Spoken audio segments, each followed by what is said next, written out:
आज हम बात करते हैं। वैसे तो राजस्थान में बहुत सी ऐसी कहानियाँ मिलती हैं, लेकिन आज हम बात करते हैं महेंद्र और मूमल की एक प्रेम कहानी। ये कहानी एक रानी जैसलमेर की रानी लोथरवा और जो अमरकोट के एक राजा महेंद्र के बीच की एक कहानी है। प्रेम कहानी है जो एक आपकी एक इतना अंदर तक झंझोर के रख देगी। तो कहानी रमेश कुमार आप सभी का स्वागत करता हूँ और आप हमारे चैनल आरकेएम स्टडी ग्रुप को जरूर फॉलो और सब्सक्राइब जरूर करें और अपने दोस्तों के साथ शेयर करें। तो कहानी यहाँ से शुरू होती है। अमरकोट के राजा महेंद्र था जो कि बहुत ही एक अच्छा लंबा कद वाला और सुशील और एक सुंदरतापूर्ण एक राजा था। और उसकी वो एक दिन अपनी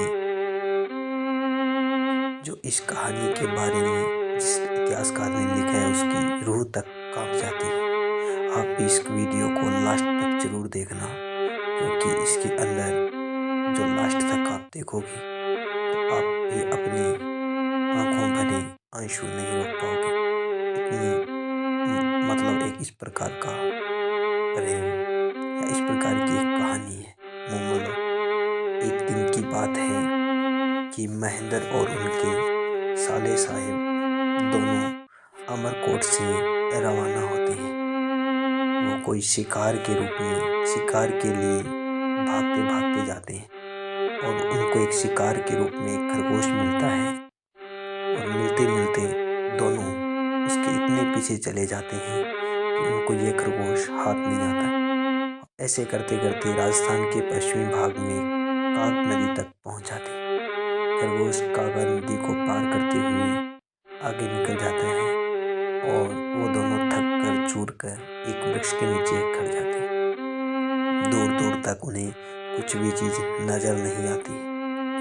तब वो उन्हें अपने ऊंट को एक वृक्ष खेजड़ी से बांधकर दूर देखते हैं तो उसे जैसलमेर के लोथरवा का महल उन्हें नजदीक दिखाई देता है, जो बिल्कुल काग नदी के संगम पर बना था। तब वो उस महल की ओर जाते हैं। वो महल एक रानी मूमल का था, जो कि सुंदरता और यौवन में उसका जैसा और कोई नहीं था। महल चारों तरफ गुलाब की खुशबू से जड़ा हुआ फूलों से और एक भव्य मंदिर था जिसके चारों तरफ खूब पहरेदार थे। दोनों राजकुमार और जो गुजरात के शासक थे वो दोनों हमीर देव जडेजा आपस में चलते हैं। जैसे ही वो महल में पहुंचते हैं तो वो वहाँ के अपनी बारे में सब कुछ बताते हैं और बताने के बाद में उनको एक रात रुकने के लिए उन्हें एक कमरा मिल जाता है और रात रुकते हैं और खाना खाकर सो जाते हैं। जब सुबह जाने वाले थे तो महारानी मूमल ने इनकी ओर एक संदेश भेजा कि यहाँ की आपको रानी मिलने वाली है, मिलने के लिए बुलाया है।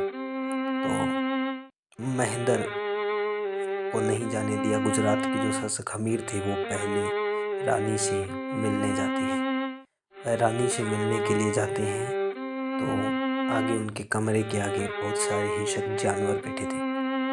यह देखकर हमीर वापिस आ जाता है और आने के बाद में वह महेंद्र जाने की इच्छा प्रकट करता है। तो जैसे ही महेंद्र को यह बात पता चलती है कि वहाँ हिंसक जानवर है तो महेंद्र अपनी तलवार निकालता है और उस तरफ रवाना हो जाता है।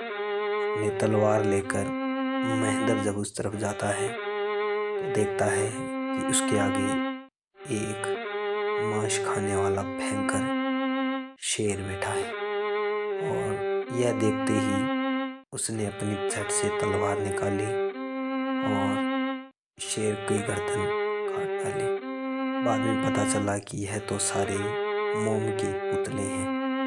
इतना सुनकर देखकर वह आगे एक गेट के अंदर प्रवेश करता है जो कक्ष की मूमल का था।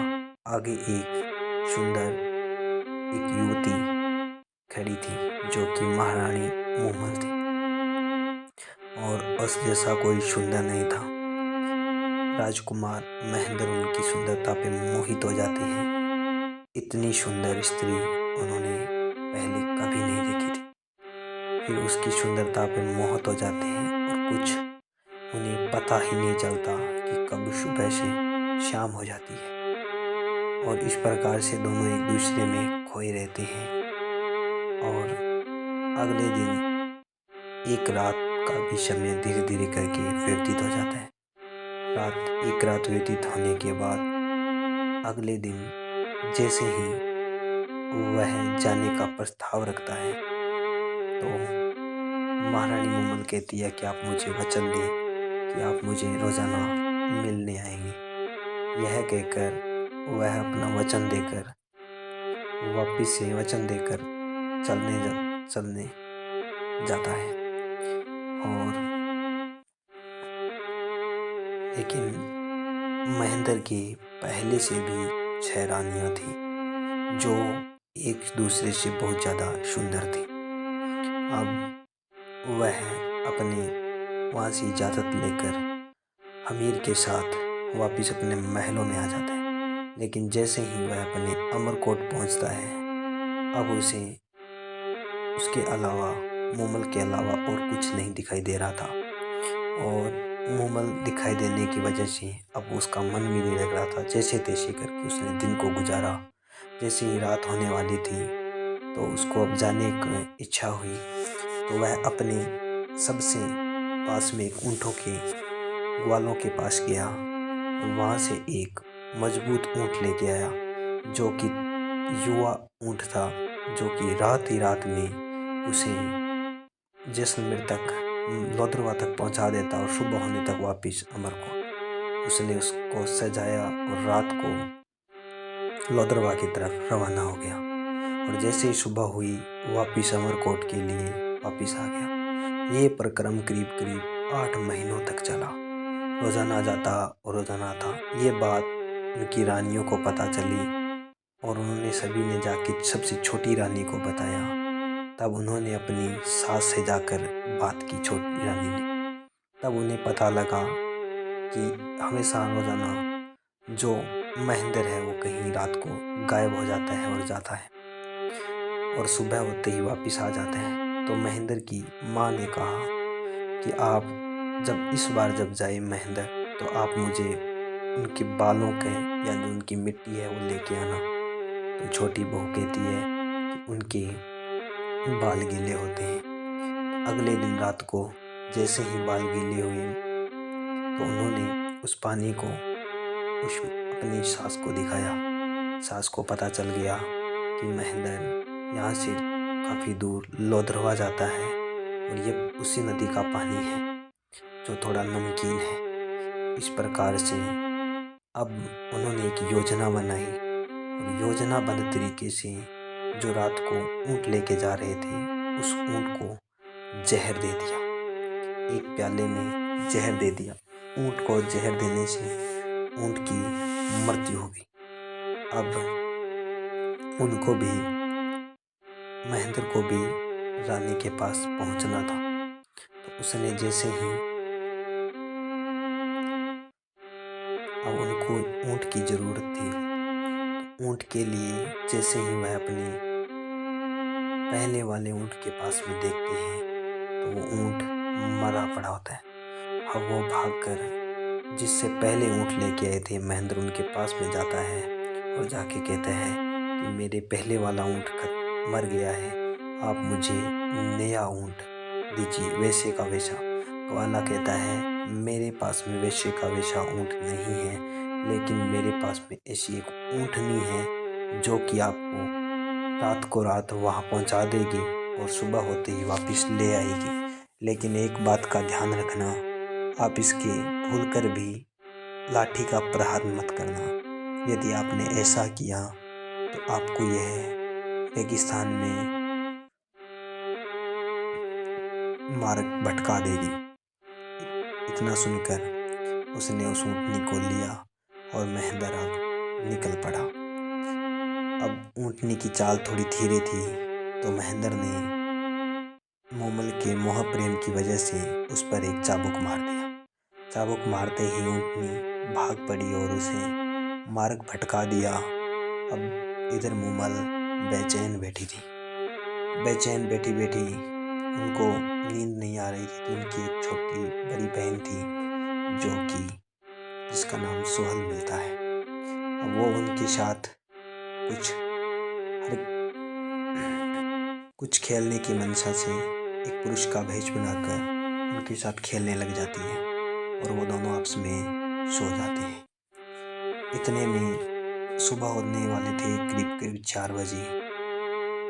महेंद्र महलों में प्रवेश कर जाता है और महेंद्र जैसे ही महल में प्रवेश करता है तो वह सीधा का सीधा मूमल के महल में जाता है, जहाँ की उसे एक पर पुरुष के साथ सोया हुआ पाया और उसके पास में जो चाबुक था वह वहीं फेंक कर वह सीधा वापिस अमरकोट के लिए रवाना हो गया।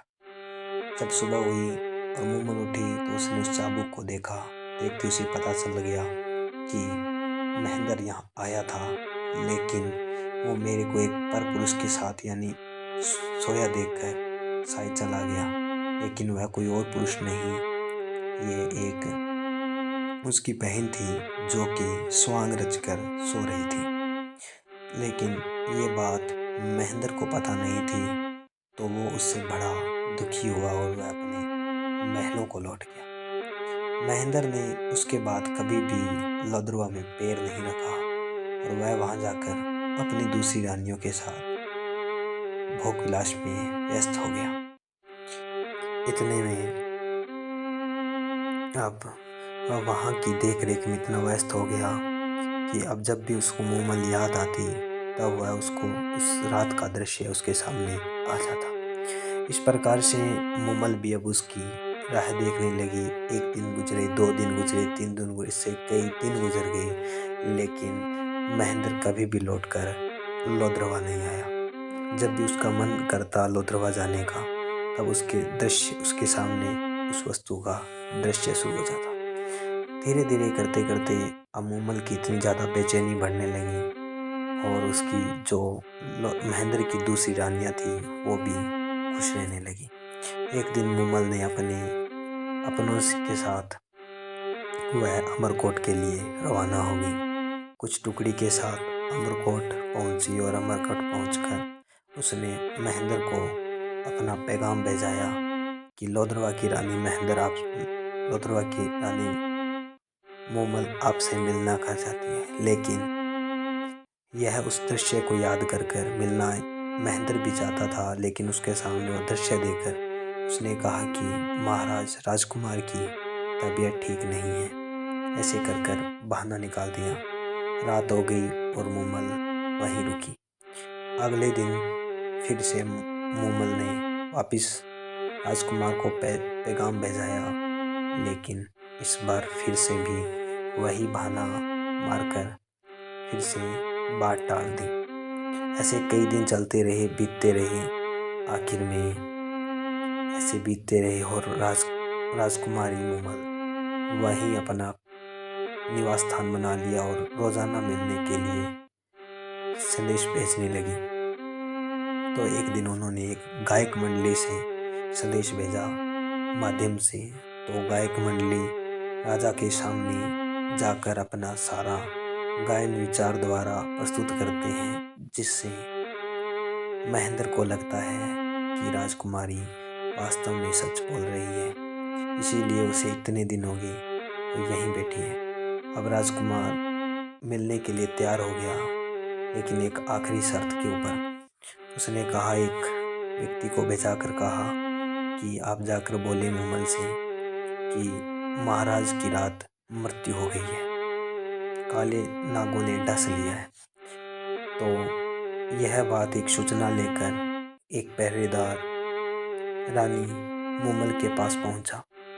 रानी मूमल के पास पहुंचकर उन्होंने कहा कि रात महाराज की नाग डस के कारण मृत्यु हो गई है। यह बात मूमल ने पूरी नहीं सुनी थी और उनकी आंखों से अश्रु बहने लगे और धड़ाक से नीचे गिर गई। नीचे गिरने के बाद मोमल कभी भी वापस नहीं उठी और उन्होंने अपने प्राण त्याग दिए। उसके बाद जब यह बात मोमल की महाराजा लोथरवा के महाराजा महेंद्र को पता चली तो उन्होंने भी धीरे धीरे करके बीमार हो गए। अब उनको इस बात की फिक्र हो गई कि मेरी वजह से राजकुमारी की मृत्यु हो गई और उन्होंने अपने एक बीमारी के चलते चलते थोड़े ही समय बाद उनका भी निधन हो गया। इस प्रकार दोनों की ये प्रेम भरी प्रसंग कहानी इस प्रकार से खत्म हो जाती है। दोस्तों, ये एक अनोखी महेंद्र और मोमल की प्रेम कहानी थी। आशा करता हूँ आपको यह कहानी जो कि बहुत ही पसंद आई होगी। मिलता हूँ एक ऐसी ही कहानी के साथ, तब तक के लिए धन्यवाद। जय हिंद। और अभी तक हमारे चैनल को सब्सक्राइब नहीं किया तो सब्सक्राइब कीजिए और लाइक कीजिए। जय हिंद। धन्यवाद।